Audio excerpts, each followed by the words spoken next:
up to the eyes where we come from. We got this house, we don't get like.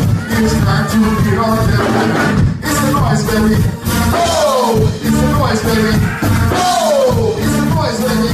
Oh, it's the noise, baby. All right, welcome once again to the Independent Black Voice.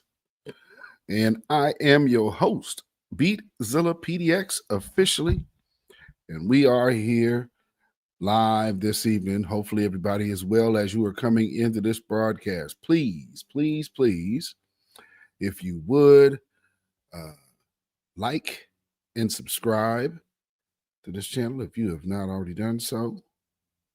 That would help this channel greatly. And if you are watching on X or if you are watching on Facebook, make sure you come on over here to the YouTube channel and subscribe to the Independent Black Voice over here on YouTube, which is where we air majority of these videos exclusively. Some of these will be on multiple platforms, but most of the content that comes out here will be strictly and solely on YouTube.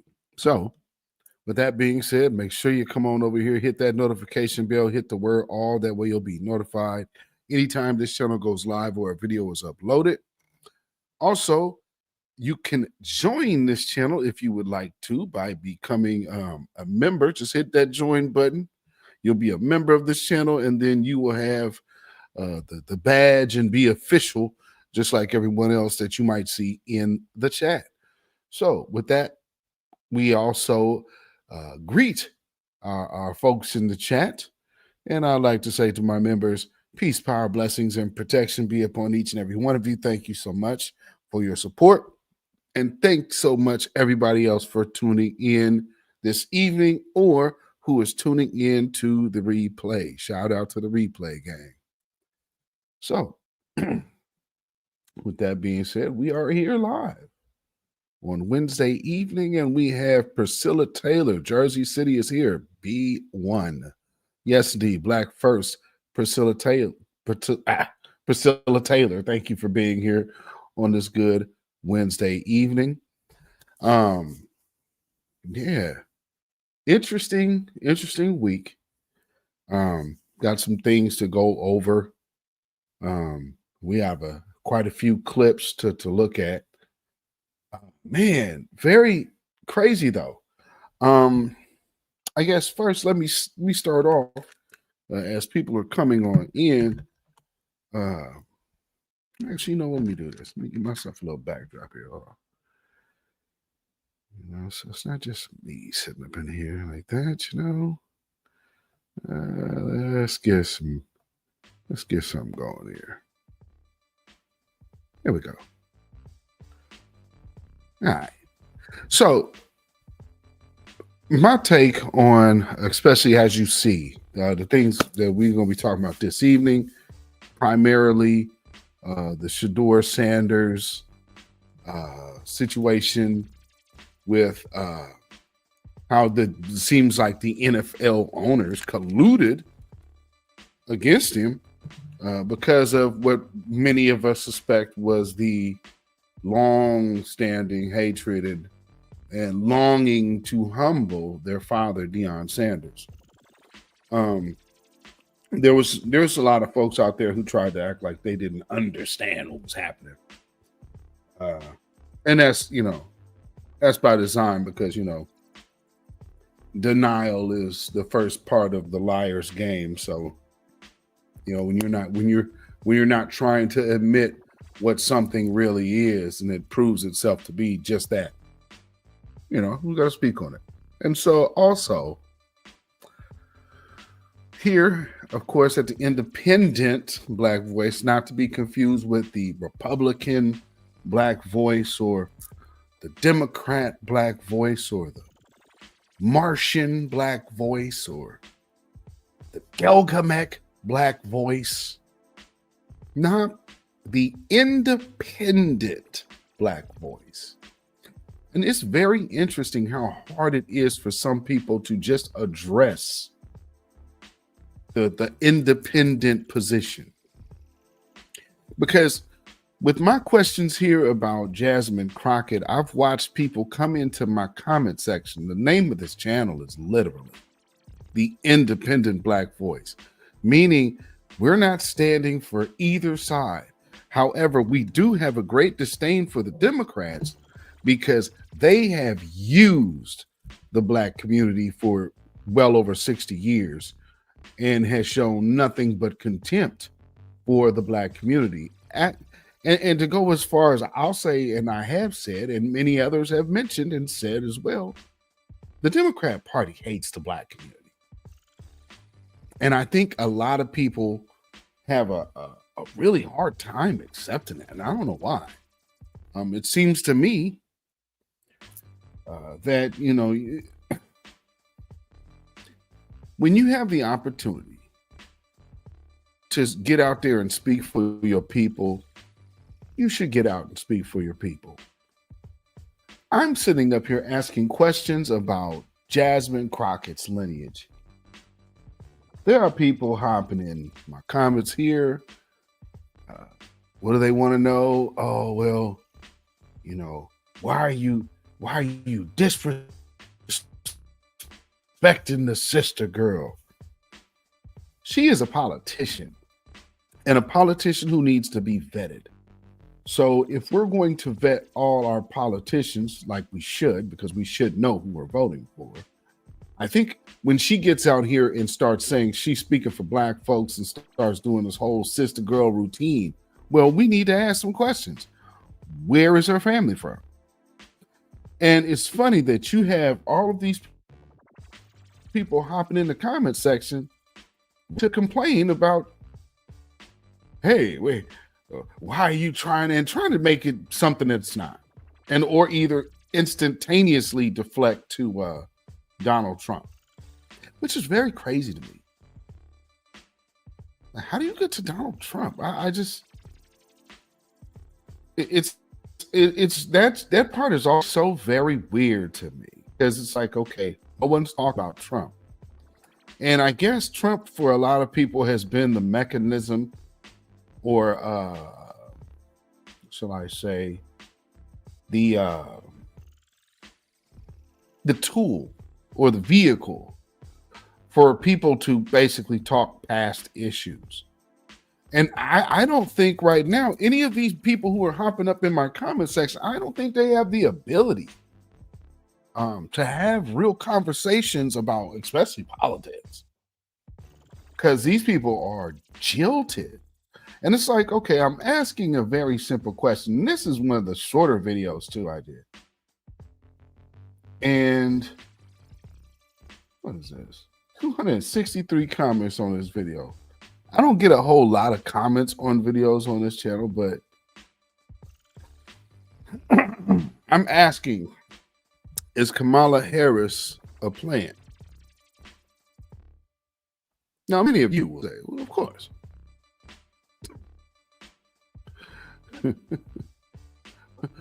but of course she is. Oh, that's right. I didn't pull that up over here. This window. Yeah, that.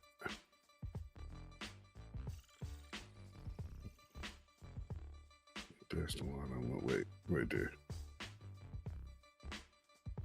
Okay. Hopefully I'm sharing the right one. Okay. Let me get this in here. And Devin Haley, good evening. And Oyela Aket, welcome, welcome. Thank y'all for being here this evening. I appreciate it. So let's take a look at this real quick. Actually, I'll do this. No, we'll do it there. You can see that better here. Okay, so you see what video this is. So here's the person that says, no, it's you. And this is to my question. And so I said, oh, then what's her track record if she's not a plant? And say, so these people start just being upset, right? So we click on this BS that we can't beat them at their own game. As a black person, this is a waste of energy. And guess what? It's black people trying to start some smoke. Here's my problem with people who think like this. And pretty much it's a lot of that. Somebody else like right here. Let me this statement right here. This statement is really interesting. Bro, it sounds like you're hating. Always a crab in the mist. I'm assuming crab in the barrel. Always a crab in the mist waiting to talk down someone. I sincerely hope she becomes a senator one day. We need people like her in Congress. No need for me to subscribe or give a like to your synopsis. My bad. Let me break that down for you. Your brief summary of Jasmine Crockett. Kick rocks in socks, Judas.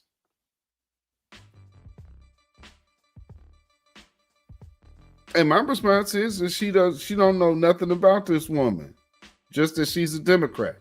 And of course, she ain't gonna respond to that. But you know, when I see stuff like that, it's like these people are fanatics. And when you look at people who call FBA, Foundational Black Americans, which is clearly a lineage, a cult, it's amazing because really the major cult that we see out here, the Democrats are a cult. That's a cult. Because basically what you're trying to sell me on is nothing. Which it almost is I guess very telling of what Black Democrats are so used to. You're so used to getting nothing that you will address us in the manner of nothing. So, oh, she's so great. And I hope that we get more people like her because she tells it like it is. What has she done? Legitimately, what has she done?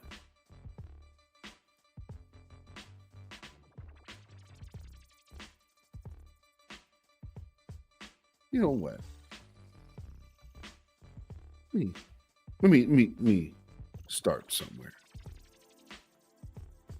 Because, you know, these people have these issues. And I guess we'll just take our trip around the way we need to this evening, shall we?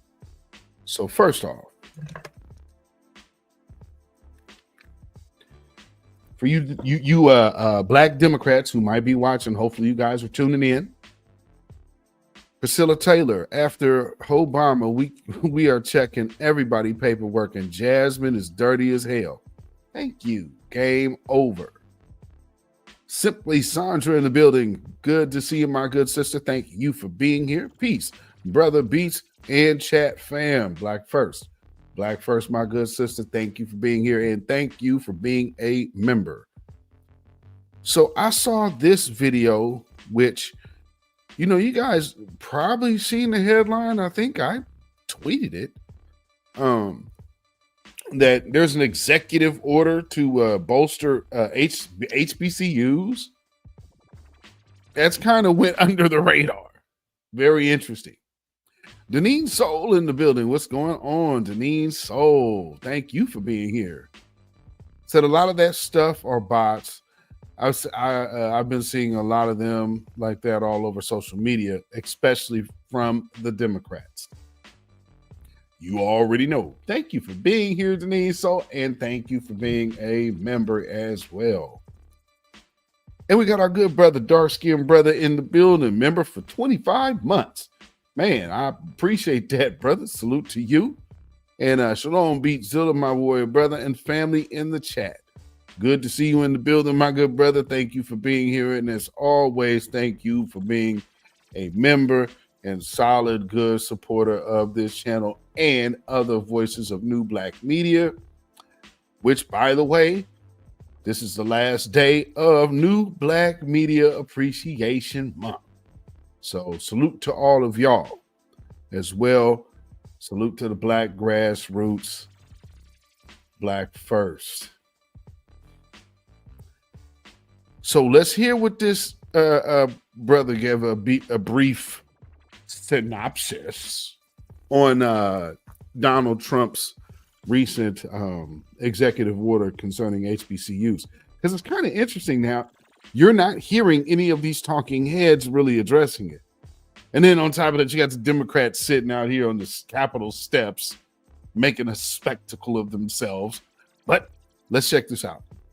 Dear Democrats, black Democrats, I know we're supposed to already be back in slavery according to CNN and the fear-mongering liberal Democratic leftists. However, no one's talking about the bill that Trump just signed, the initiative for HBCUs, executive order. This happened 7 days ago. No one said a word. Why? CNN ain't tell you? I just waited. Now, this is the second time that Trump has did this for HBCUs. The first time he was in office, he did it. But this time, he signed an executive order for HBCUs to get bread. Go look it up. It's on the White House website. Y'all don't look at the White House website? Y'all don't look at the official White House website? Or y'all just wait on the liberal, democratic, leftist news to tell y'all everything? You already know what they do. They wait. They wait for them folks to tell them, oh, if Rachel Maddow ain't or Al Sharpton ain't telling them, then it's not so. And Rev now, you know, let me tell you, Rev now, these people on the internet just trying to destroy everything, Rev now. Oh, Lord. You say the White House. Here it is.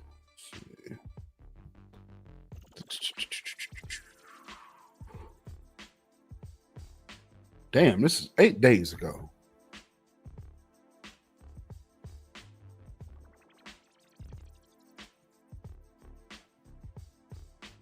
What is this?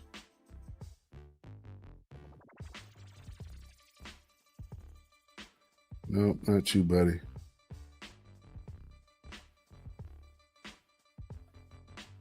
All right, here we go. 45 and 47. So let's see. White House initiative to promote excellence and innovation at historically Black colleges and universities. Wow. Executive orders April 23rd, 2025. All right, let's start. By the authority vested in me as president by the Constitution of the and the laws of the United States of America, it is hereby ordered. Section 1. Purpose. Historically Black colleges and universities, HBCUs, remain integral to American students' pursuit of prosperity and well-being, providing the pathway to a career and a better life. This order will continue the work begun during my first administration to elevate the value and impact of our nation's HBCUs as beacons of educational excellence and economic opportunity that serve as some of the best cultivators of tomorrow's leaders in business, government, academia, and the military. Okay. Section 2.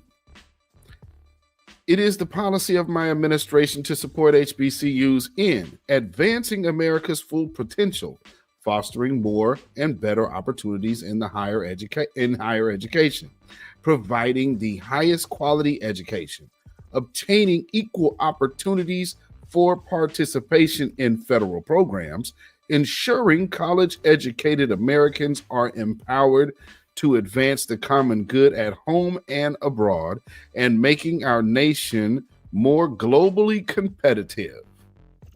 Section 3, White House Initiative on HBCUs. Section A is, there is hereby established that White House Initiative on Historically Black Colleges and Universities initiative, housed in the executive office of the president and led by an executive director designated by the president. Wow. Well, and I mean, I'm not saying like this is the greatest thing since sliced bread, but let's be clear here. What are we talking about? Here's my thing. These people can say black more than the Democrats will ever allow themselves to. And something that I'm gonna touch on in a little bit, Cory Booker did something that when he was trying to hype up people, and he's saying there were moral people that were this and that, and then he's trying to talk about basically civil rights, but he starts mentioning all these other groups, but he leaves out black people. All of the LGBTQ and the immigrants and the Asians and the Latinos. I was like, oh, no. But he conveniently left out black folk. See, this is the problem for me. What they like to do is be the representation of black. And so because they're there, they don't have to say black. Well, again, this is something that we would not have seen from a Kamala Harris, although Kamala Harris was from an HBCU. Can we be honest about that part? Who wants to be honest there? Yeah, this would definitely not be a Kamala Harris led type of thing. Isn't that at least, fair to say? Jeez. The initiative shall work with executive departments and agencies, the President's Board of Advisors on Historically Black Colleges and Universities established in Section 4 of this order, private sector employers, educational associations, philanthropic organizations, and other partners to increase the capacity of HBCUs to provide the highest quality education to increasing numbers of students. The initiative shall have two primary missions: increasing the private sector role, including the role of private foundations in strengthening HBCUs through enhanced institutional planning and development, fiscal stability, and financial management. B, upgrading institutional infrastructure, including the use of technology to ensure the long-term viability of these institutions. And C, providing professional development opportunities for HBCU students to help build America's workforce in technology, healthcare, manufacturing, finance, and other growth industries, and enhancing HBCU's capabilities to serve our nation's young adults by supporting implementation of HBCU Partners Act, Public Law 116-270, including facilitating the federal agency plan process required by Section 4 of Act 20 U.S.C. 1063D. Let's see. Working to advance my administration's key priorities related to promoting innovation and excellence throughout HBCUs in consultation with HBCU leaders, representatives, students, and alumni. So they're going to be dealing with the actual HBCU folks.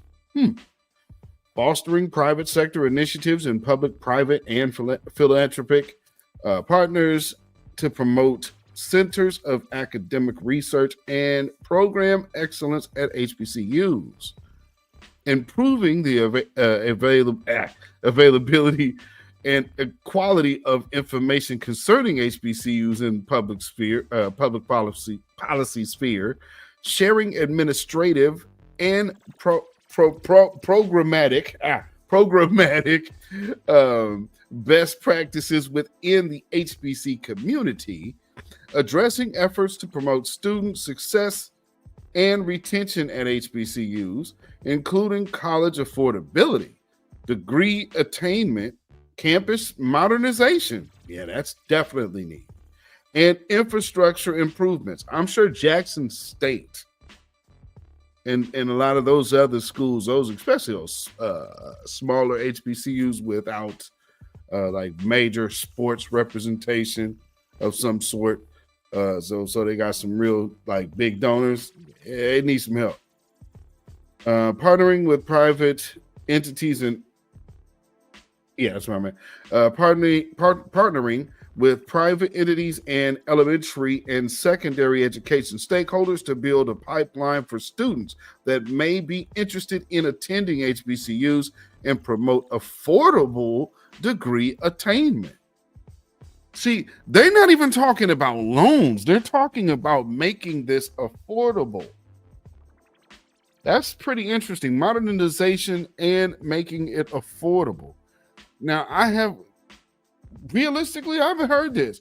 And this is coming from an administration with not a whole bunch of HBCU alums. What the hell have the Democrats been doing? You understand what I'm saying? What the hell have the Democrats been doing? And for black Democrats that y'all hopping, man, we that crabs in the barrel. How? Given this situation, it literally speaks to Black America. Black America. Not look into it. And right now, HBCUs have been infested with a bunch of tethers.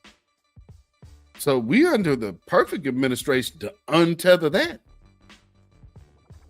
While at the same time, because these people coming over to our school talking about the takeover.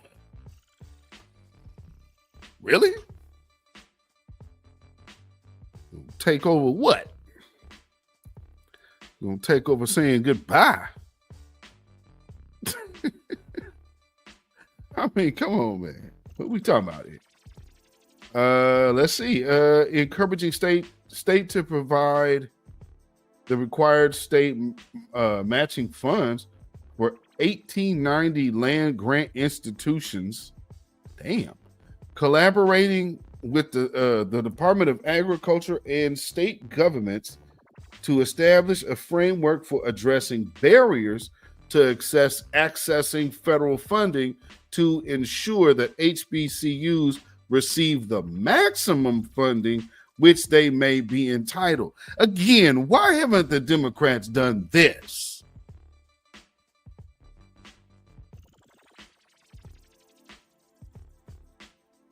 If we're so crazy over here, like, oh man, and he voting for the orange man and this and that. I'm not reading anything off the old administration's website. This is the new. This just came out 8 days ago, and the fact that this is literally something tangible. There's none of you talking head Democratic idiots. Y'all have been spending so much time crying on my page. And this that benefits historically black colleges and universities. For a black caucus who boasts itself of having graduates from these colleges. They're quiet on this. Okay. See, again, I don't want us to think that doing something for us just means, because this is the problem, family, like having a black face in these places, it really be putting people to sleep. It really puts people to sleep. And we absolutely cannot keep doing that. Y'all feel me? But But anyway, let's read a little more of this. Because and you know what I'll do, because I got more to show y'all. So what I'll do is I'll just add I'll put this in the description, but just to give you a brief overview, it's going down for a while, man. You talking about land grants, open up for private donors. This is when you actually think of you getting into like the sports side of it. General provisions, black, historically black. Something that you will not get from the Democrats. Oh man, but you know, man, oh them damn Republicans, boy, you know they like the Klan. They gonna come get us.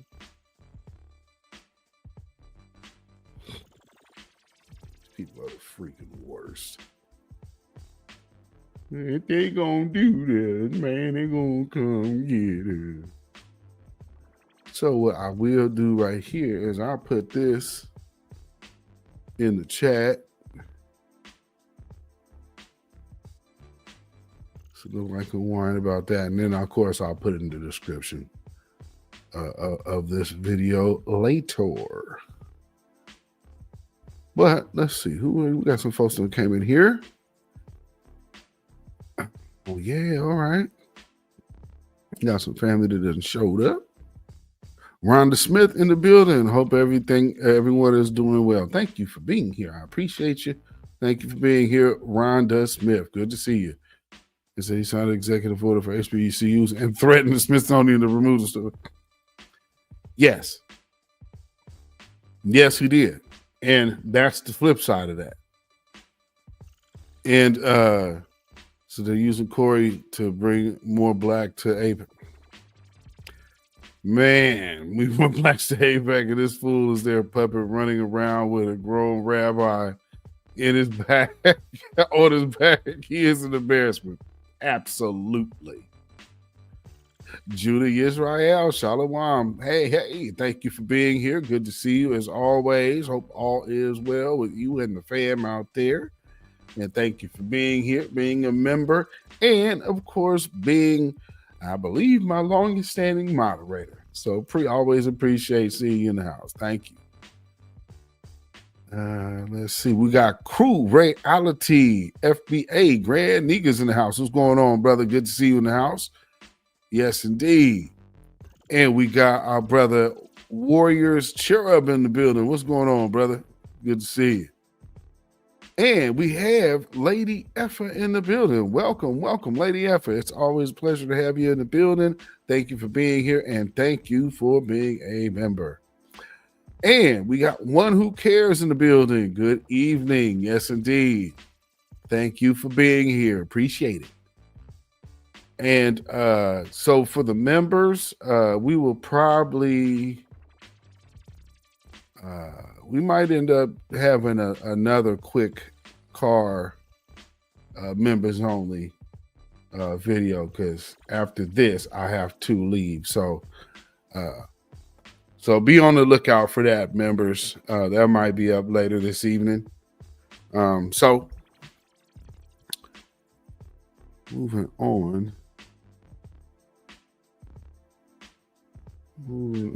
Yeah, so I got that in there.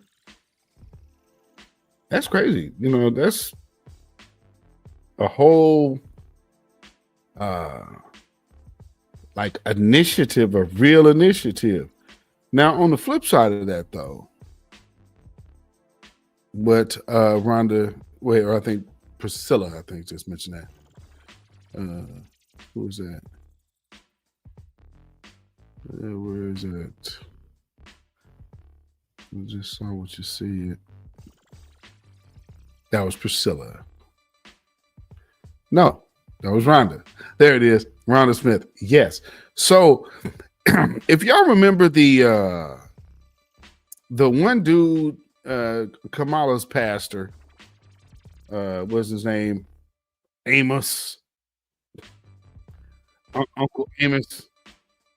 out of Oakland, and he's the same fella on the reparations board that suggested when they were talking about giving $5 million just in the city of San Francisco to residents for reparations. He was writing to the people to say, no, we don't want that. And that's not to say that was just going to be the end of it. Amos Brown, that's this dude's name. So, they always like to, I was with Martin Luther King and blah, blah. The Moses generation, boy, I'm telling you. David Boyd in the building. What's going on, good brother? Salute to you. Thank you for being here, man. Salute to you, I believe, from the Bronx. Yes, indeed. So let's take a listen to Amos, shall we? That you had loaned to the National Museum of African American History and Culture?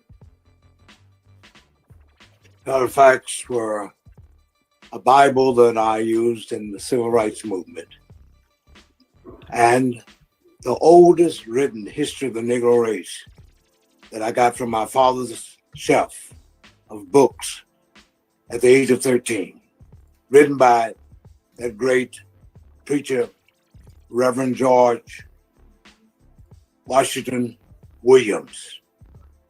It was written in 1880. What do you think that Trump is trying to do when his executive order says he intends to remove divisive narratives and improper ideology from national museums? I'm very saddened to hear that language.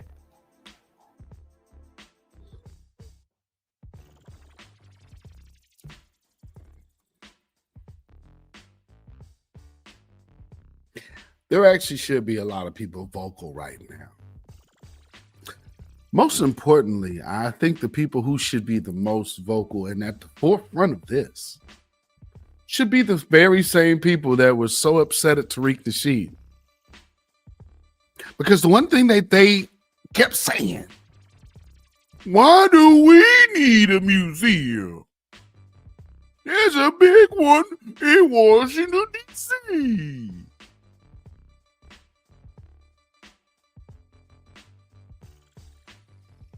Now we hear people sit up here and say, man, why don't black people just get together and have their own basketball league? Why don't black people just come together and get their own football league? You ain't gonna have anything until you stop asking for their stuff. Then here the brother comes through with a hidden history museum. Very first thing that these Negroes is talking about. Why do we need it? The white peoples didn't give us one. I mean, there's no pleasing, folks. I'm gonna tell you something. Black empowerment makes people old early. And it ain't because of the white man. And these people sit up here now because you got so much time has passed that you have the types that will sit up here, coon and shuck and jive and shine all day long for the Democrats. And because they only shining for the Democrats, they think somehow, well, this is where black people are supposed to be. And if you're not over here, then you are Uncle Tom. No, you're still an Uncle Tom. Regardless of what party you're claiming, if you're a coon, you're a coon. Are you looking out for your community's best interest, or are you worried about your friends? And at the end of the day, we see what we see. I'm just disheartened. But let me ask a question about Jasmine Crockett's lineage. And you guys are coming with fire and brimstone in my comment sections because I'm asking a question. And then you try to project something that's not happening. You guys are going to have to get off of that. You're going to have to just sit down, deal with the independent, because at the end of the day, the couch won this last election. You got Donald Trump because the couch won. Couch got the most elected votes because all of these people who had the right to vote that voted for the couch are speaking with their silence, like I have told you it would be for years. And of course, nobody listens to us. We're just the grassroots. But here, let me, you know what? Right, real quick. Let me make this PSA too. Because I wish I had some PSA music, make it real like, I need some of that. Because, with this little quick announcement. So, earlier this month, I think it was around the 5th of April, there was a so-called grassroots movement, shall we say, or not grassroots, but Democrat-led thing. And they called it hashtag hands off. Hands off, whatever. So they're calling it grassroots. Interesting. Then the second thing they do is literally call it hashtag hands off.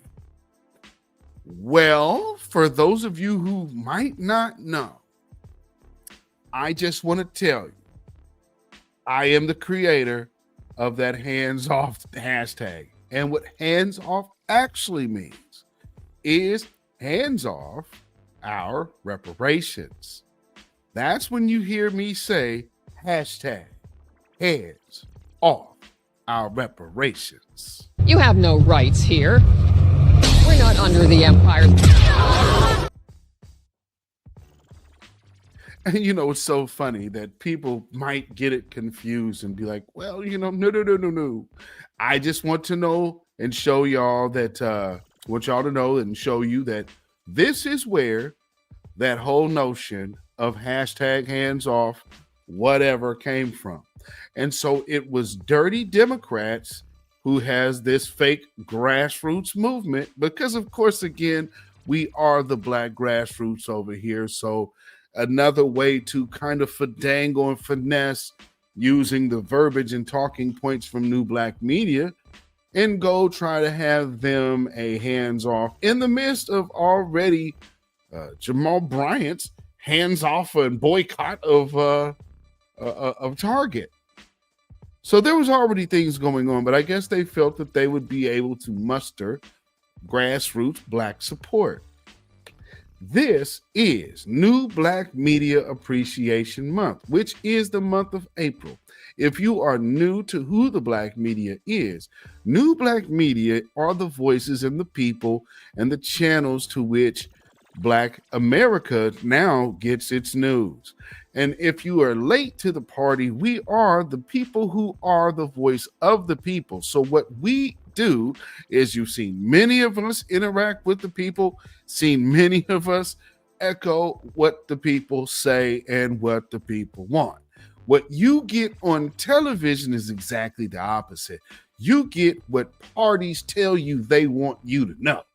And so what we do here is give solid, fresh information and takes with a true perspective, not giving you any foggy details, but just giving you the truth and allowing you to decipher the truth for yourself.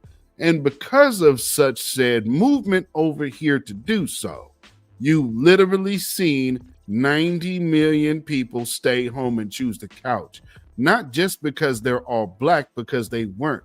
That says that New Black Media and the black grassroots has the ears and souls, not just of Black America, but when Black America makes a choice, all the rest follow. This has been a PSA from the Independent Black Voice. I am beatzillapdx official. Thank you.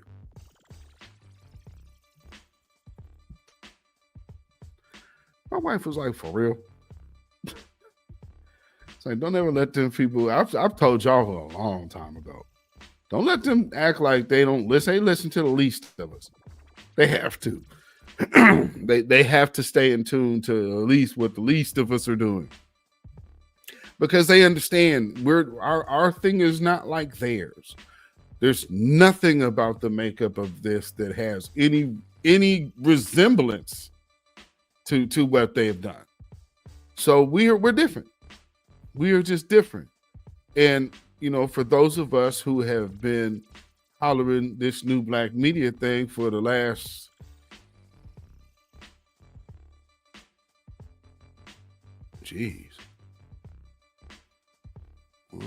7 to 8 years. 7 8 years.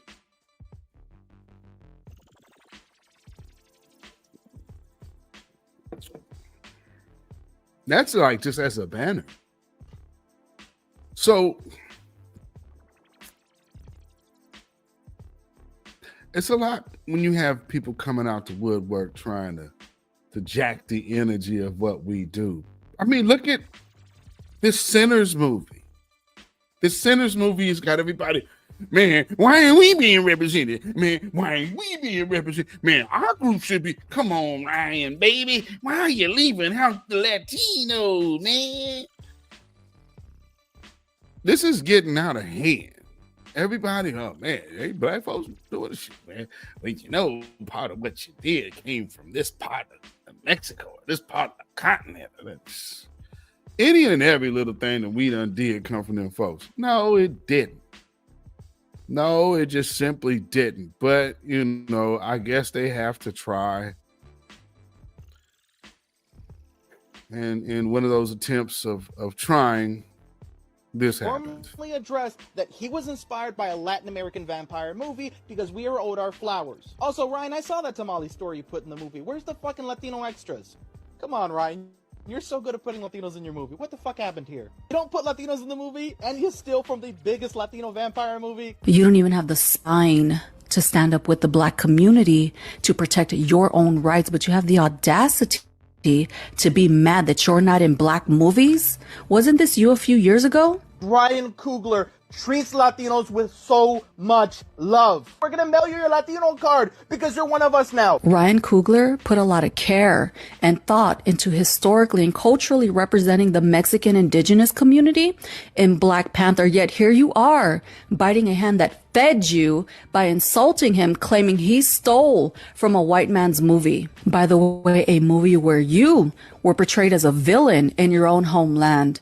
The secondhand embarrassment that I get when some Hispanics pathetically come on here and beg for opportunities from the black community, whether it's thinking you're entitled to a performance spot at Kendrick Lamar's Juneteenth show or being represented in a black movie, and then the black community gives you those opportunities, and then what do? Backstab and disrespect like this dude, and that behavior tracks. Looking at those election results just a few months ago, it's not enough that Hispanics already benefit from the civil rights that the black community fought for. Many of y'all still have the audacity to think you're entitled to have the black community protesting on your behalf when so many of y'all voted to have our civil rights taken from us. Yet you never have that same energy for your white oppressors. And that's probably because Hispanic men are the most subservient, most obedient to white supremacy. Stop begging for opportunities from the black community and create your own. Because are you not embarrassed? Where's the reciprocity? You can't even vote right, and that's the easiest fucking thing that you can do. That part I have to disagree with, because I understand what you're getting. And see, where you're losing me, sis, is this is where the black community and this is where the grassroots comes in at. You guys are still trying to act as if we're voting away our civil rights.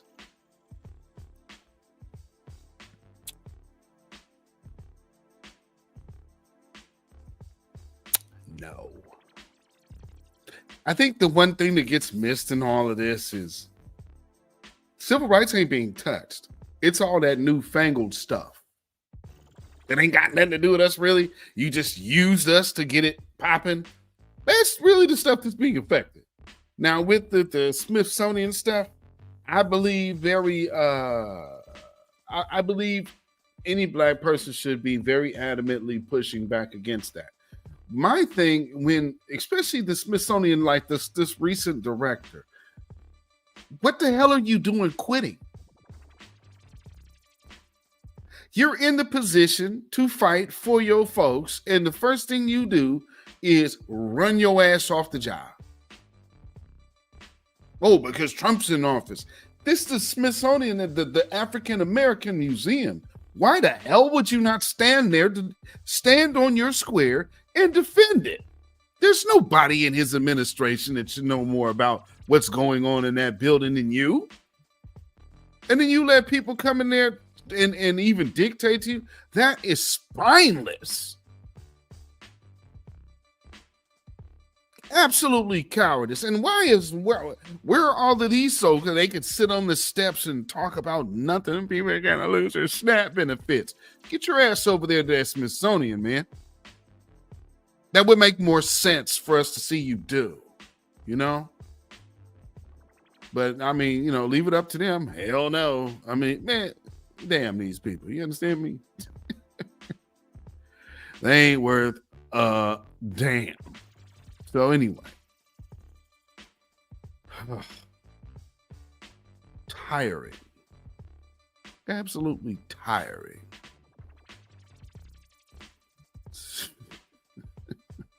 So let me see where I'm going next.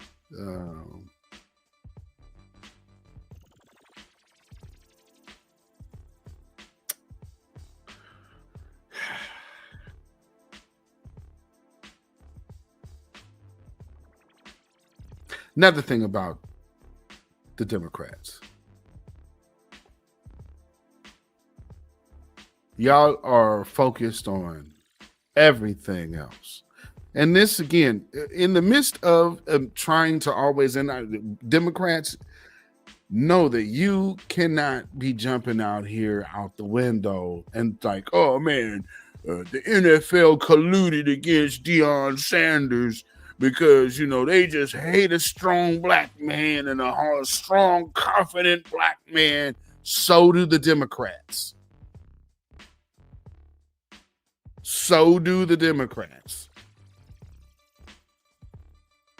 And let them tell it. Only good black baby is a deceased. Black girl defends killing black babies, claiming the black community is overpopulated. Watch this. To this day right now, Planned Parenthood actually helps the black community just in regards to helping us not be overpopulated. Right? The black community is overpopulated. It is. There have been 20 million black children aborted since 1973. Do you think that's a good or bad thing? So the black community is still overpopulated because of our government. It is. Gang relations. The black community is below replacement rate. Stop talking so I can finish. You just said that there are too many black people. How can you say that? So I didn't say that. You said Planned Parenthood's helping you because the black population is too overpopulated. Is that what I said? That is eugenic statement, ma'am. Is that what you believe I said? No, did you say the black population is too overpopulated? The black community is overpopulated. Yes, it is. Statistically, like your narrative African American.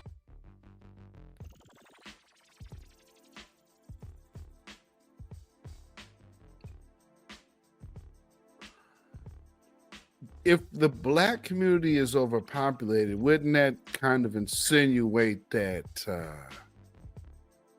black people are the majority of people in America? Or is she saying that even with black people not being the so-called majority, there's just still too many of us? Is that what we're saying?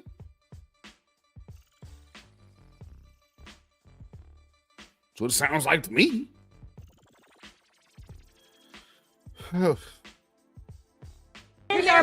low replacement rates. There are more abortions happening than live births. This girl just admitted that Planned Parenthood's helped decrease our population, and she's talking about it like it's a good thing. This is Margaret Sanger, the founder of Planned Parenthood. She was a part of the eugenics movement. This movement was a group of racists who felt black people should be exterminated. I mean, look at Margaret Sanger, direct quote. "We don't want word to go out that we want to exterminate the Negro population." So they implemented laws to sterilize blacks until they figured out a subtle way to do it, through birth control and abortion. Then they use reverse psychology.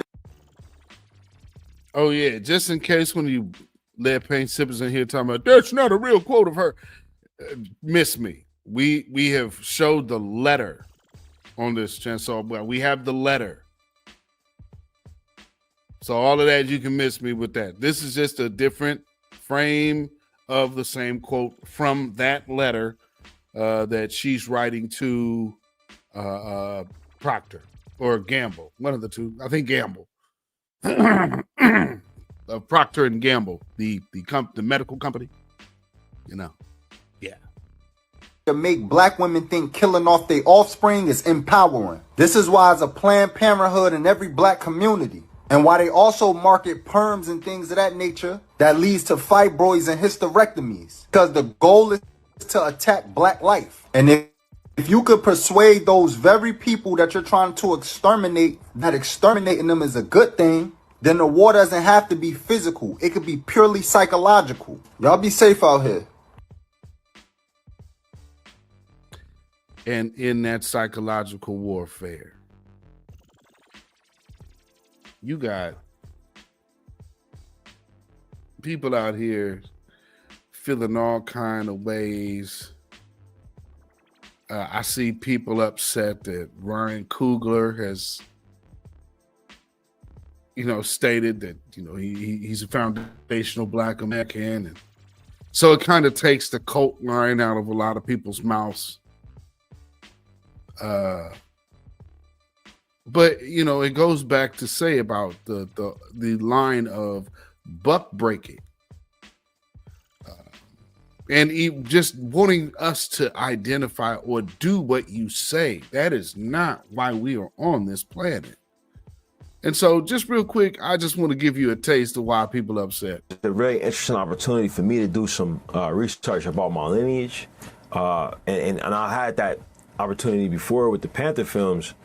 And in that situation, me being a foundational black American, my family. Oh man, I'm gonna stop watching Ryan Coogler movies, man. Oh man, I'm so disappointed in Ryan Coogler. Oh man, no, it just tells you that this is not a cult; it's a lineage. And I know it doesn't play into the narrative that you wanted, of course, but no. So getting into the manhood that they love,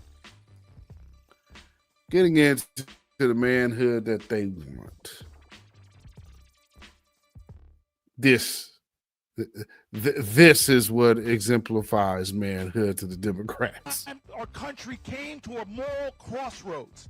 It was the soul of America, the conscience of the people, the action and the activism.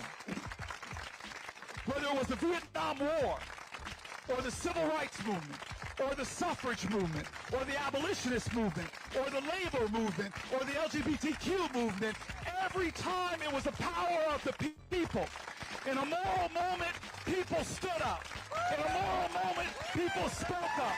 In a moral moment, people rose up and said, this is my country. It is we the people. We the people. We're going to stand up. We're going to stand up. We're going to stand up. We are in a moral moment now. This is that moment. This is that time. It's not the Congress. It's not the president. It's not the Supreme Court. This is our country. This is our nation. And it's time for us to let them know that the people united will never be defeated.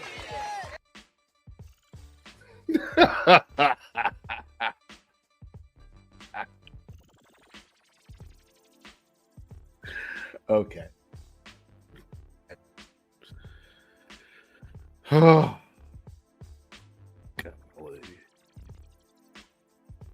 Absolutely comical. Comical.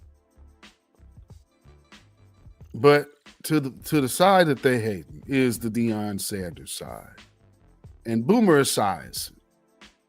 See, I want to play a little bit of this so y'all can hear for yourselves the kind of energy that people be coming with.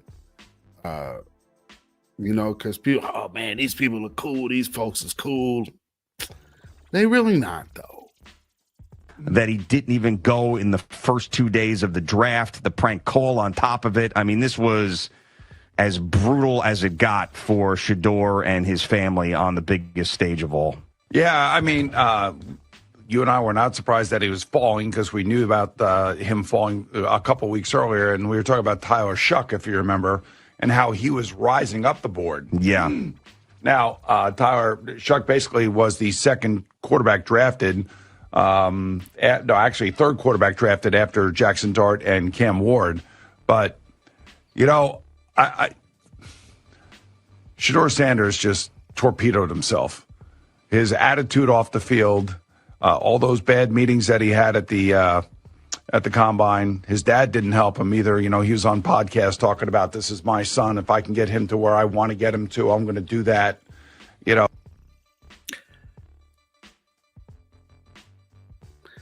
Boomer Esiason didn't say none of that. And I remember. So, this is funny coming from Boomer, because when Archie Manning was doing that with Eli Manning, you were supportive. Now, granted, back on, what was that show? Was it Inside the NFL?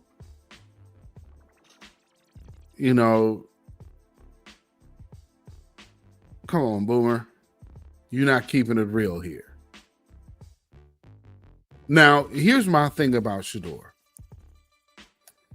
I really can't stand this attitude talk. What attitude? Because he didn't come in here kissing everybody's ass? He is the rated number 2 quarterback in the draft. What's entitlement about earning your spot there? Or when he torpedoed himself. How? You've had people with worse issues and his attitude off the field. Oh, he's been in trouble somewhere? Of course not.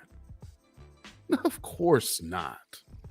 And trying to, in some way, shape, or form, comparing it to the Manning family, by the way, which is insane. But, when you listen.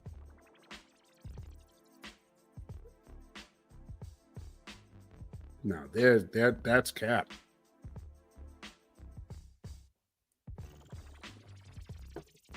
Oh, that's cap there, buddy. Deion Sanders is the greatest to have ever done it in his position. There are Hall of Famers who have came behind him, emulating his game.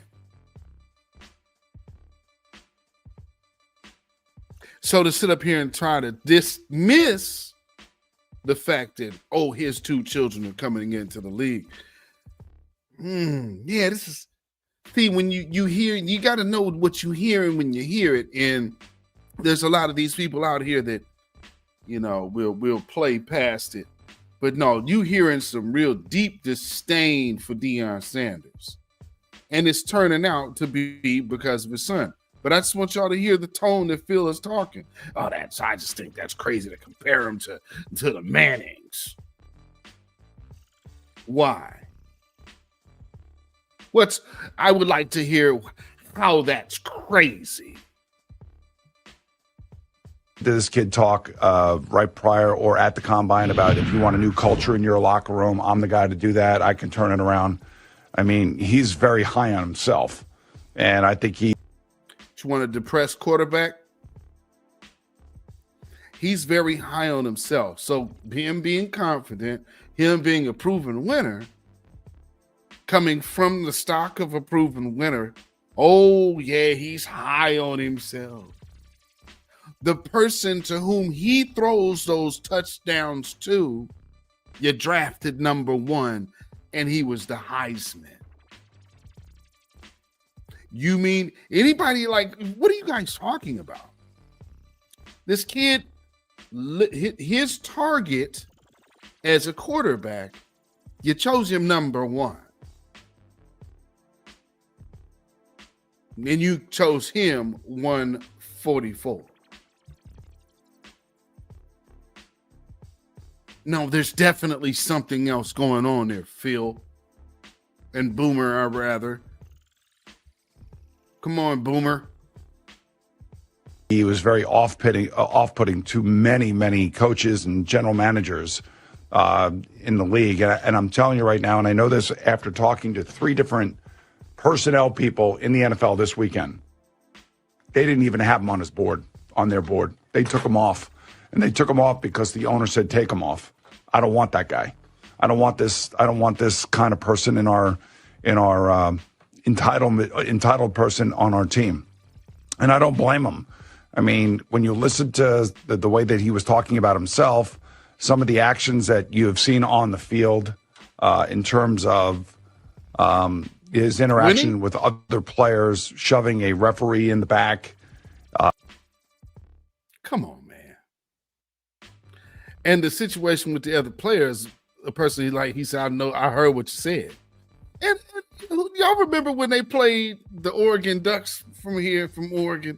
Does anybody remember when they played Oregon?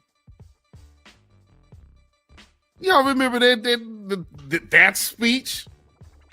Yeah. See, we play it the right way. We play the game of football because that's what we are. We're a football team. See, we're not out here for likes. We're not out here for views. We're not out here for the TV. Just shut up. Oh, hating ass. I remember seeing it like, oh, yeah. See, y'all got to understand this. I hope people take this moment and just see how they get down and for real, because this is some deep, like, people, oh yeah, he ain't calling him the N-word. Oh no, you don't need to hear it. But if you want to know what anti-blackness actually looks and sounds like, this is the essence of it, family. And so when you have this on a systematic scale, now you should understand why these types of people are so dangerous. Building his own draft room, legendary, having all this crap hanging off. I mean, like, this is basically a wake-up call to, I think, a lot of these athletes.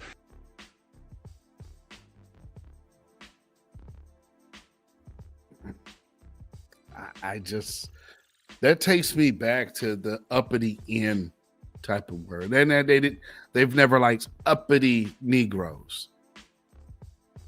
And I guess to their regard, a person that's already got bread Shador got his own NIL deal. So what do you need from these folks?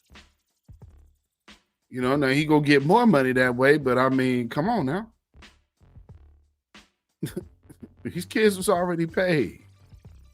And at the end of the day, give Deion Sanders credit for not just being a good father, but also being a good coach. Because he's good enough to coach his kids into the NFL. And he went from being number 1 on the football field to producing the first two-way player since God knows when. And he's the Heisman and first round draft pick of the NFL draft. You can still hate on Deion all you want, and you showed your ass, America, with Shador Sanders. It doesn't get any more blatant than this. And you know what? I heard D.L. Hughley say something. D.L. Hughley, you think he came to defense or he came to criticize the NFL for this? No. See, this is why we don't listen to people like that. And there's another person who I saw made a post about, entitlement. any black man that say they care about black people shouldn't always take their opportunity to talk publicly negative about black people. Not only that, though, feed into stereotypes, because there again is nothing about Shedeur Sanders that said anything about entitled. He earned what he did. He worked for it. And that type of masculinity is absolutely hated. Why do they hate it? Because that brand of masculinity changes the game and it establishes futures, and at this establishes a legacy. Now it's all good when it's Archie Manning's kids. Yeah, you can establish a legacy then. But this guy puts two sons in the league at the same year.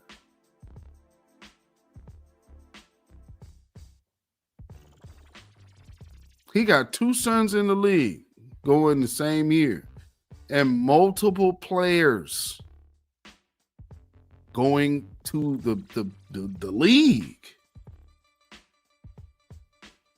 Means Deion Sanders is a good coach too. So I mean, I just, this is one of those things where I just hope everybody in America really got a chance to just witness for yourself what true anti-blackness looks like. Because these folks are as anti-black as they come, and their disdain for us is without question. You know what I'm saying? They can't stand us. And so when you see a black man, a black father, and then his sons are offshoots of him and his confidence, because they used to call Deion cocky and he was cocky here and this and that. No, Deion was a proven winner. But see, to a lot of them, like the Boomer Esiason types, there's never a level of confidence that a black man should show, even when he is the best. However, this is also what the Democrats have supported. The emasculation of black men, and the grassroots has firmly rejected it. Now, a lot of people like to cry and whine about what we have done or what we are and whatnot. It doesn't really make any difference to me. So there are two videos that I want to close with this evening. One, and I had more, but we'll have to address that at a later date because I gotta go. But this video here, and then we are going to end on delineation. A little educational delineation too, So first, let's get this. People in my comments telling me that Jasmine Crockett is fighting for my civil rights. Bitch, I am an American. How is her fighting for illegals fighting for my civil rights? How is her voting for transgenders to play in women's sports fighting for my civil rights? Are y'all delusional? How is a woman that hates the country that our ancestors built through slavery fighting for my civil rights? She's fighting hard to destroy this country that my ancestors built for free. And you mean to tell me she fighting for my civil rights? I don't think so, baby. And Booker T. Washington was so fucking right, and I hated to hear him say that when he said what he said about black people voting and black people being involved in politics. I have never saw fight so hard, a group fight so hard for the economic decline of the country that was built by my ancestors for free. And now I can get a piece of the pie. No. What my ancestors went through will not be in vain. Because y'all love it too much. At this point, I'm convinced that if you still voting Democrat and you black, you are under a generational curse. It ain't working, boo-boo. It's time to switch it up. It is absolutely insanity for you to keep voting for the same exact thing and expecting different results. It ain't working, babe. Give it up. I literally used to go in there and just vote Democrat because I didn't know what the fuck I was talking about. Y'all don't do that. Don't be me. Look that shit up. See what is going on. Find out policies. Get away from identity politics. It is destroying our community. Stop voting with your emotions. Vote logically. Democrats operate off of your emotions. They are playing with your emotions. Prime example, Andrew Gillum in Florida. I was riding hard for this nigga and he embarrassed me. He out here doing meth and sleeping with trannies. Get out your feelings, so get in your bag, okay? It ain't working for our people. Move on. Try something different, nigga.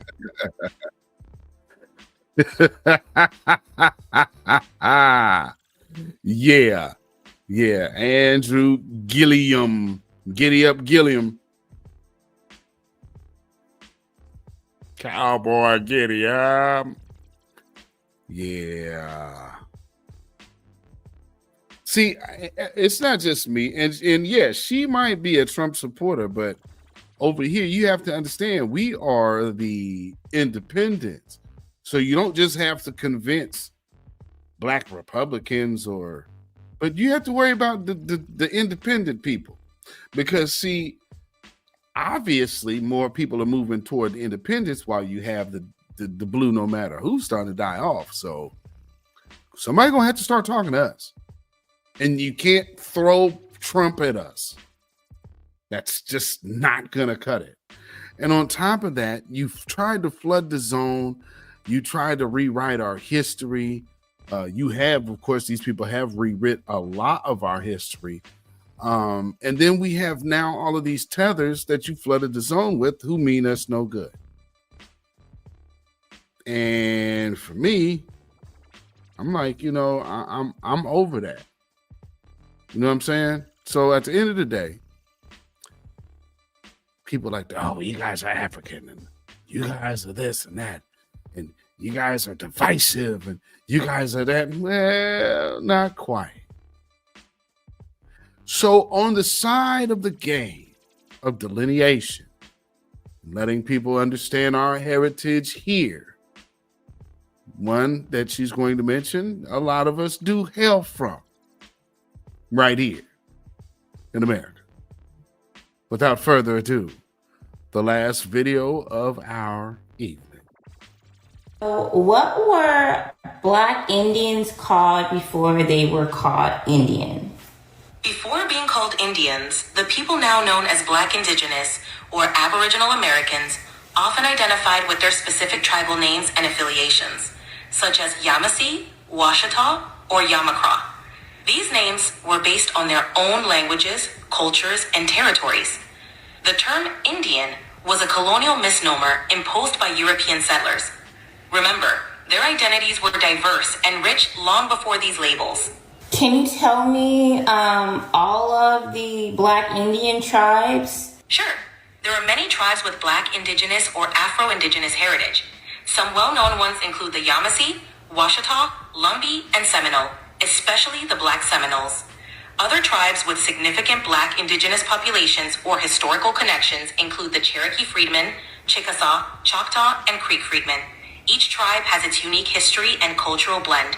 Could you tell me how some of the tribes were sold to the Caribbean from the Southeast region, such as Mississippi and Louisiana? Sure. During the colonial period, many indigenous peoples from the Southeast, including those from Mississippi and Louisiana, were enslaved and transported to the Caribbean. This was part of the broader slave trade, where colonizers displaced people to various colonies for labor. Indigenous people were often captured during wars or raids, then sold into slavery. The Caribbean's demand for labor led to this forced migration. This movement created a blend of African, indigenous, and European cultures, which can still be seen in Caribbean communities today. Besides the Caribbean, where else were those Black indigenous people trafficked to? Besides the Caribbean, Black indigenous peoples were also trafficked to various locations across North and South America, including the Gulf Coast, the Carolinas, Mexico.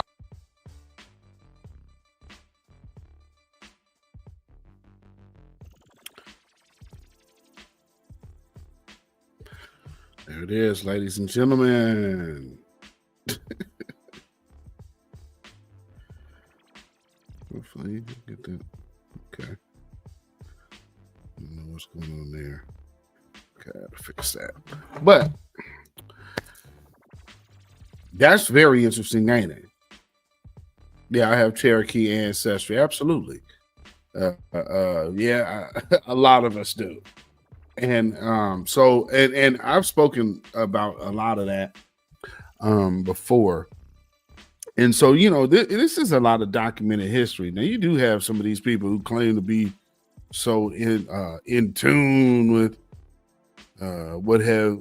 who has been here in this country and who hasn't, and you know, stick to the voices or stick to your own research. But you know, there's always going to be somebody out here to find somebody to do some internet beefing on. Oh, you said this and you said that. Oh, you didn't say this, you didn't say that. Blah blah blah blah blah. Oh, but let's go ahead and start a space and beef over it because I need some clout. Anyway, I hope you guys hope you guys took everything in very well here that we talked about. And because again, for me, I just wanted to hit a roundabout and hit that weird like sit-in that they did at the Cory Booker and Hakeem Jeffries is not a brand of manhood that I want my children to pattern themselves after. You know, you need to be able to hold your head up high and all of this, not have your people in your mouth at the very first opportunity to speak up for your people. Don't make sense. Then you got these Democrats out here, the do nothing Democrats and these shills that come from these HBCUs. None of these talking head Democrats have even mentioned this HBCU thing. They're very lightly addressing the Smithsonian issue. So again, they're not interested in handling these Black issues. And here's another thing for the people on X, if anybody is watching, will y'all please stop posting these videos? Man, is this such and such day? Oh, man, don't you wish you could have voted for her? No, we don't. Not voting for Trump does not mean voting for her. It's why the couch won. So who are you winning over? It's like if 90 million stayed home and 88 million voted for Trump, that tells you might want to get in touch with the people who stayed home. I don't understand who over there is doing Democrat affairs or business or planning. But someone must be fired. Your wave of fear mongering through the media and using the media to fear monger, you are killing your own voters doing that. They stressing themselves out because you keep telling them something that's not true. But I guess as much as they'll let you do it, they'll just say, okay, well, this is what's happening, man. They're trying to tear down the Constitution and all that. And none of that's happening. But they just keep telling you that. I see the way they say stuff here on the news. It's like these people are purposely gaslighting you. And they know they're doing it. They very well know they're doing it. And so I hope that you guys can understand. Of course, I know everybody who is subscribed to this channel can, but everybody who is watching who is not subscribed, I hope you understand what these Democrats have meant to Black America. Benign neglect. And for those who think that we should endure benign neglect one more day,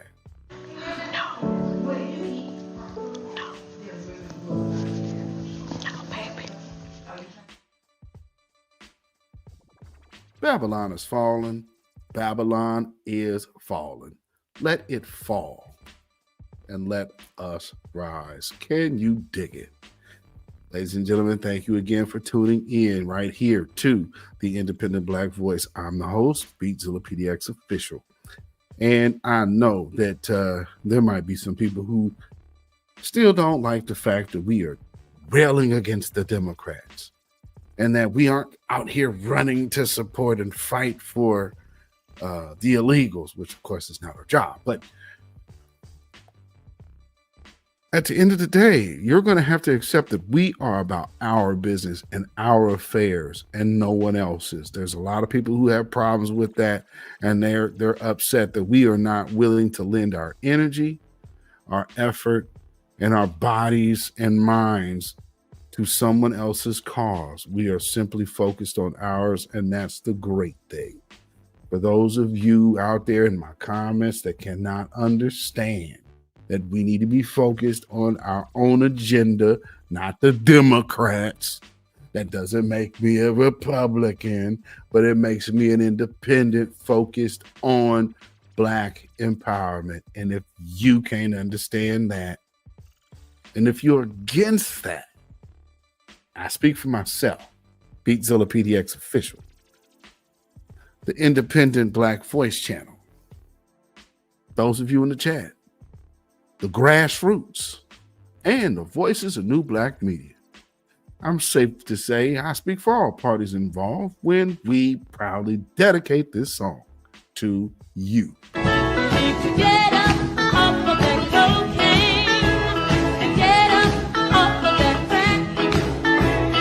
Get yourself together and get your mind back. Yes, indeed, family. Make sure you follow me on Facebook, Instagram, and Twitter at beatzillapdx. You can email me at ourrealtruth@gmail.com. And if you feel so inclined to put some money in the bucket by way of donation, you can at $CashApp, $beatzillapdx, and PayPal, Zilla Muzak. That is ZILLAMUZAK at PayPal. And so with that being said, we always know why they upset.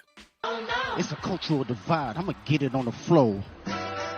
You really got to do it. 40 acres in the mule. This is bigger than the music.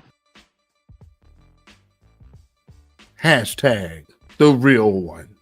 Hashtag hands off our reparations. You have no rights here. We're not under the empire.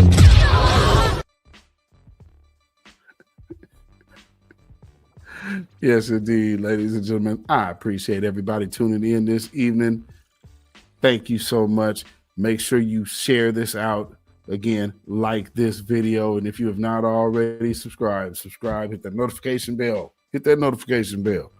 And if you're all over here on X and Facebook, get on over here to the YouTube channel because you'll be missing it. And shout out to all of my members. I appreciate each and every one of you. I'll be talking to the members soon. So, you know, with that being said, family, y'all stay Black, stay vigilant, stay alive. Black first, Black first, Black first. Shalom, y'all. Have a blessed night. Peace.